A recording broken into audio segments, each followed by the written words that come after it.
Let us begin tonight with Democratic Congressman Krishnamoorthi of Illinois.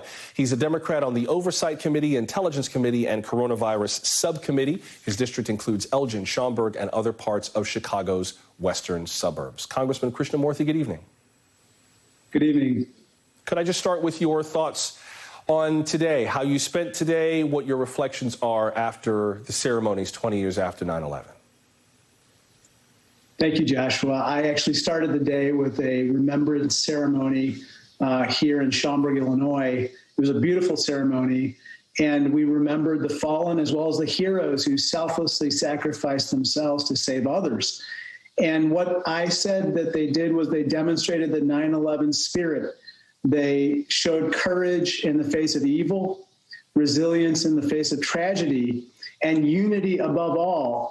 And I believe that today we have to summon that spirit to confront the challenges facing our country now as well. And that would, be the best tribute to the memory of those heroes of 9/11. As we take a live look now at Lower Manhattan at the site of the National 9/11 Memorial and Museum, which, for those of you who have never been, please do go. I made my first visit there yesterday. It was absolutely worth the time, worth seeing. So even on this evening, where we're talking about unity here in the country, and you can see the Empire State Building, one of the landmarks around New York that is lit up blue tonight, we also have to deal, come the new week, with the politics of Washington, including the vaccine requirements, which have already drawn a pretty strong response. Congressman, I'd like your thoughts on what the president said when he announced the vaccine requirements, just the frustration in his voice. Watch.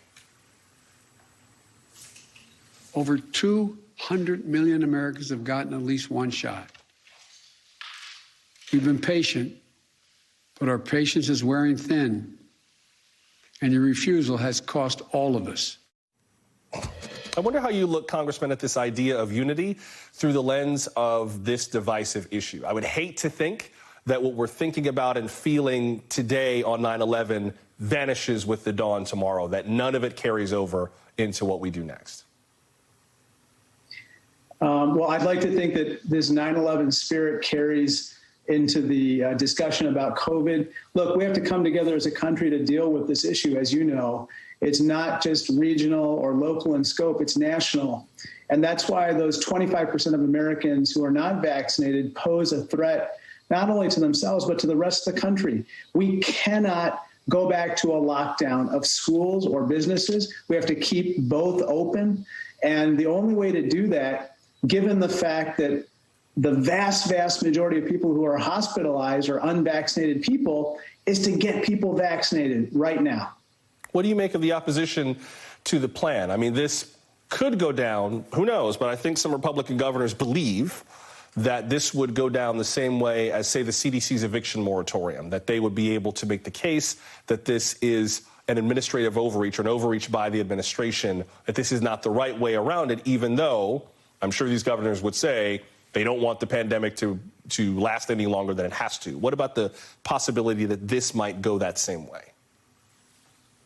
I don't think it's going to go that way. First of all, I think this is a rather cynical move on the part of these governors. I think privately, a lot of them are probably glad that the president mandated these vaccines because, as you know, COVID is raging in their states, and they just don't have the courage or the conviction right now to encourage people to get vaccinated or to mandate it. And so it's easy for them to have the president do this and blame him at the same time. As far as the merits of their case, I think it's going to be very flimsy because this is a public health emergency on a national scope. And so the courts routinely side with the president exercising his powers to protect the nation and the public in this type of situation.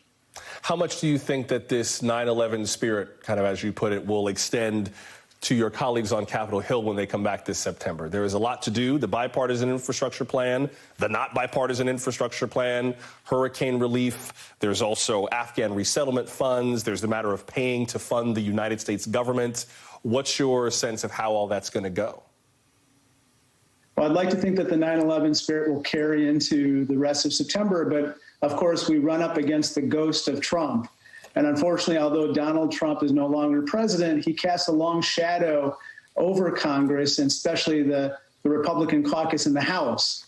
But really, it's up to them to decide, do they please Donald Trump and say no to almost every reasonable measure put forward by Democrats to deal with COVID or the economy, or do they please their constituents who want upgraded infrastructure, who want all the other measures that the president is currently seeking in Congress?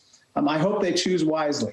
And are you confident that they can be convinced that the way we pay for all of those things would be acceptable to their constituents? That seems to be one of the big concerns about these two plans, at least one of the big stated concerns, is how we pay for it all. Well, I'll just give you one example. You know, one of the things that makes my constituents, Republicans and Democrats, absolutely furious is the fact that, 75 of the Fortune 500 companies out there don't pay anything in taxes.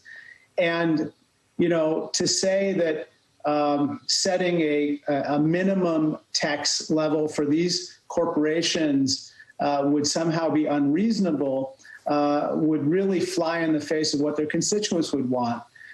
There are other similar tax measures such as that, which I think are reasonable, which the American people want and would accept, especially when they know what they're getting in return, whether it's universal pre-K or whether it's upgraded infrastructure. Congressman Raja Krishnamoorthi of Illinois. Sir, it's good to see you tonight. Thanks very much.